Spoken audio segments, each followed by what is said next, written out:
Hello everyone and welcome to Dragonmount. I'm Thom DeSimone, I'll be the host for today. This episode is the too long didn't read version of my thoughts and feelings on episode 5 of the Wheel of Time, Damane. Basically, I'm going to give you guys some cold takes and some hot takes on what I think is going on here.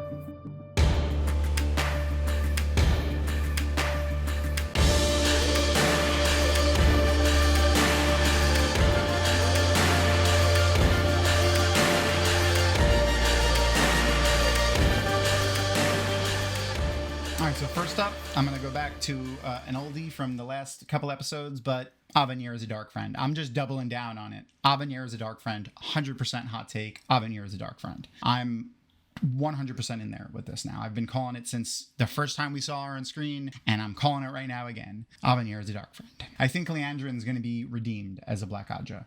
I don't think she's going to die a Black Aja. They're sprinkling in these little tidbits here, and I really think that she may try to redeem herself here.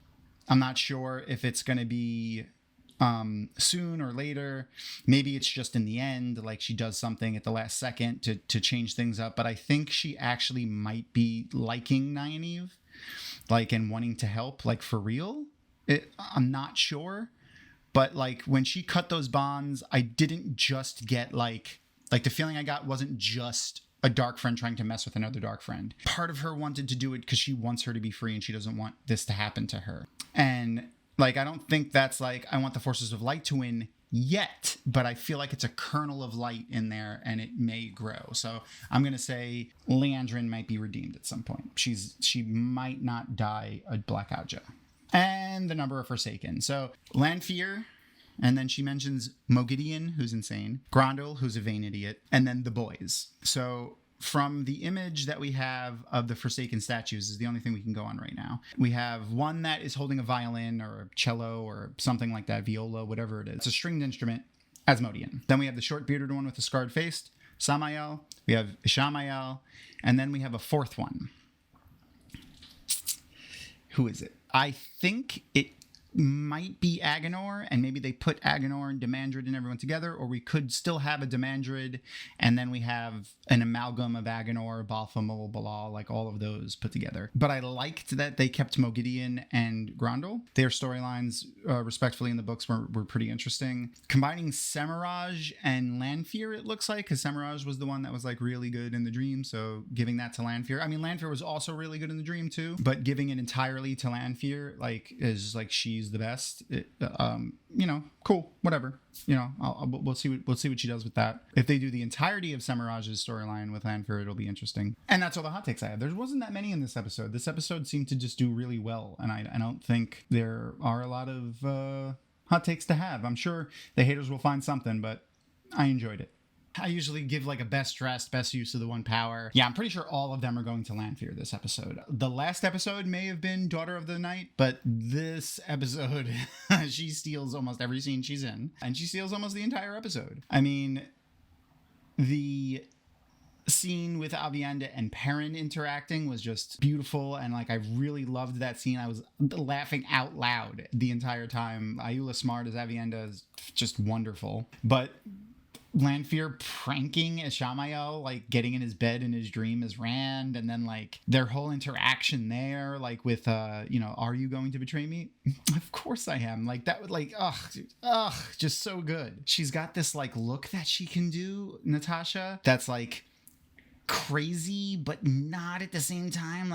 She's obviously insane but knows exactly what's going on and what she's doing, and she doesn't care, and it's just so good. But yeah, so best use of the one power, Lanfear, decapitation with the one power.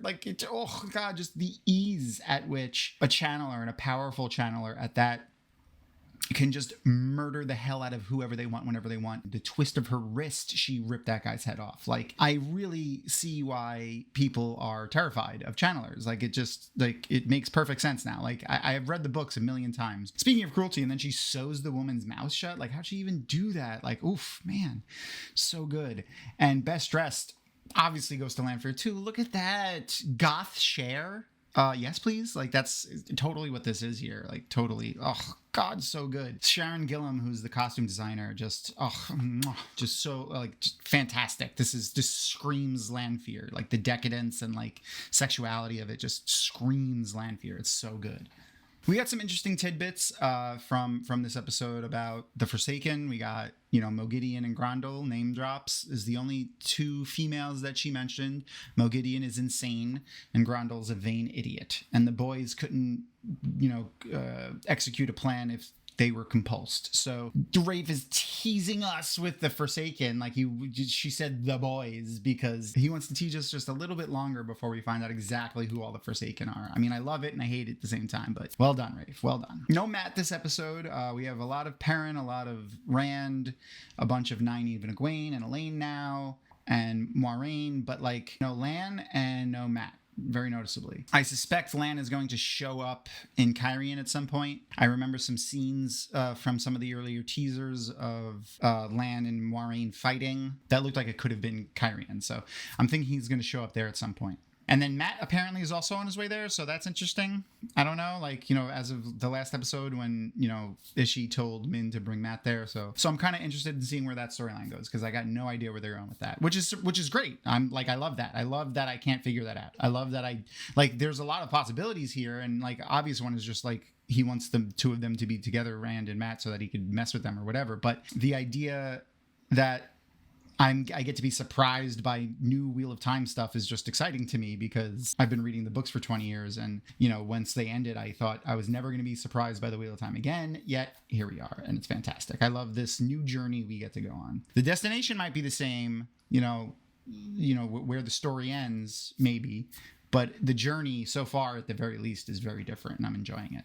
So we know from one of the previous episodes, director Sanaa Hamri, she wants to dial up the horror a lot in the Wheel of Time, which is present in the books. It's definitely present in the books, but it's not layered on as thick or not as evident like in most cases. And when it does happen, it's just small grains. The amount of fear that I feel from the Forsaken and the Shadow Spawn and even the White Cloaks is much more real, for me. We have it being as a visual representation than a book, but it's still the way the merge will jump in and out of the shadows. It's fantastic. Visually seeing them fighting with that it is terrifying. The way they look, everything. I think they're doing a good job with that. They still sprinkle in the comedy too, with Avienda and Perrin and Matt sometimes, and even Rand and some of the stuff Maureen says. And of course, at the beginning of this episode, Lanfear touching her throat, being like, "Pitch!" It's fantastic. It was fantastic. I'm loving it. Not a lot of hot takes for this episode, but yeah, that's what I have for you now. And thank you for joining me. If you want to see a longer, more spoiler-filled deep dive, really picking apart, relating things to the books, video of mine, that should be also up on YouTube for the same episode and all the other previous episodes as well. I'm really happy I'm getting to watch these screeners. Obviously it's fun, but I also get to share my thoughts and feelings with you guys. And if it wasn't for all of the fans of Dragonmount, we wouldn't have this opportunity. So thank you guys. This is fantastic, and I hope I can continue providing content that you enjoy so that we get to continue to do these fun things. So until next time, may you always find water and shade on the slopes of Dragonmount. Peace. That's all for this episode. Thanks for sticking around to the end. As always, please subscribe to our channel and click the thumbs up button or leave a comment. We like comments, especially positive ones. If you have a friend who enjoys the Wheel of Time, tell them about Dragonmount.com and our show. Special thanks to our show sponsor, Tor Books, as well as to our Patreon supporters. If you want to learn more about how our show is made and get additional insights into Wheel of Time, you can become a Patreon supporter. We have a lot of big plans for the show, and your contribution will go a long way to making them a reality. Be sure to follow Dragonmount on social media, and see you next time.